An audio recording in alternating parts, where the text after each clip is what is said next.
നമ്മുടെ ഭൂമിയുടെ കറക്കത്തെ പോലും സ്വാധീനിക്കാൻ മനുഷ്യർക്ക് സാധിച്ചിട്ടുണ്ടെന്ന് പറഞ്ഞാൽ വിശ്വസിക്കാൻ സാധിക്കുമോ? ഒന്ന് ആലോചിക്കേണ്ടി വരുമല്ലേ. എന്നാൽ അങ്ങനെ ഒരു സംഭവം ഉണ്ടായിട്ടുണ്ട്.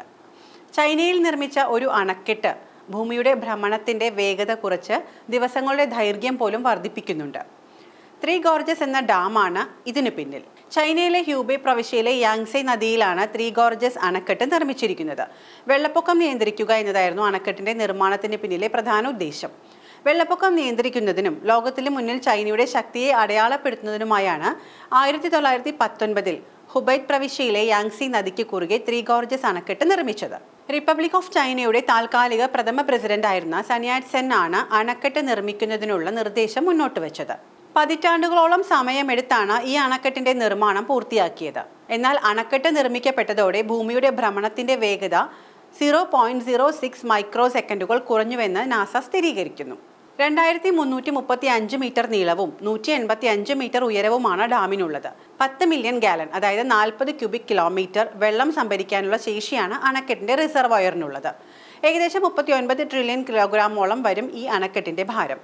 ഈ അധിക ഭാരം മൂലം ഭൂമിയുടെ ഭ്രമണത്തിന്റെ വേഗത മന്ദഗതിയിലായതോടെയാണ് ദിവസം പൂർത്തിയാക്കുന്നതിന് 0.06 മൈക്രോ സെക്കൻഡ് അധികം വേണ്ടി വന്നു തുടങ്ങിയത്.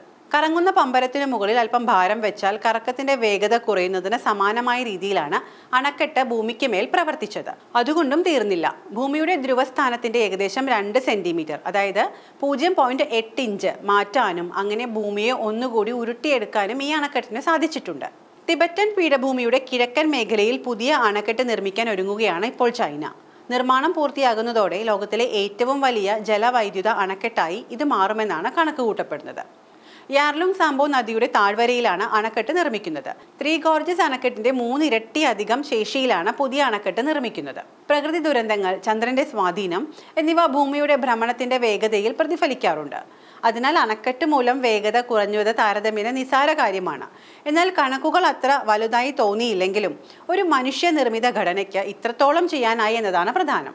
ഇത്രയും വലിയ സ്വാധീനം ഭൂമിയിൽ ചെലുത്തിയെങ്കിലും അണക്കെട്ട് നിർമ്മിച്ചതുകൊണ്ട് ചില ഗുണങ്ങളും ഉണ്ടായിട്ടുണ്ട്. ഉദ്ദേശിച്ചതുപോലെ വെള്ളപ്പൊക്കം കാര്യമായി നിയന്ത്രിക്കാൻ സാധിച്ചു എന്നതാണ് അതിൽ പ്രധാനം. വലിയ രീതിയിൽ ജലവൈദ്യുതി ഉൽപ്പാദനവും സാധ്യമായി. റിസർവോയറിന്റെ നിർമ്മാണ സമയത്ത് 1.4 ദശലക്ഷം ആളുകളെ മാറ്റിപ്പാർപ്പിക്കേണ്ടി വന്നു. ഇതിനു പുറമെ കൃഷിയിടങ്ങൾ വൻതോതിൽ നാശമാവുകയും ചെയ്തു. ഡാമിന്റെ നിർമ്മാണം ഈ മേഖലയിൽ ജൈവ വൈവിധ്യത്തിനും വലിയ ഭീഷണി ഉയർത്തി. നിരവധി സസ്യങ്ങൾ, പ്രാണികൾ, മത്സ്യങ്ങൾ, മൃഗങ്ങൾ എന്നിവയുടെ നിലനിൽപ്പ് തന്നെ അപകടത്തിലായി. പല സസ്യ ഇനങ്ങളും വംശനാശ ഭീഷണി നേരിടുന്നതിലേക്ക് വരെ കാര്യങ്ങൾ എത്തി. ഏകദേശം $25 ബില്യൺ അണക്കെട്ടിന്റെ നിർമ്മാണ ചെലവ്.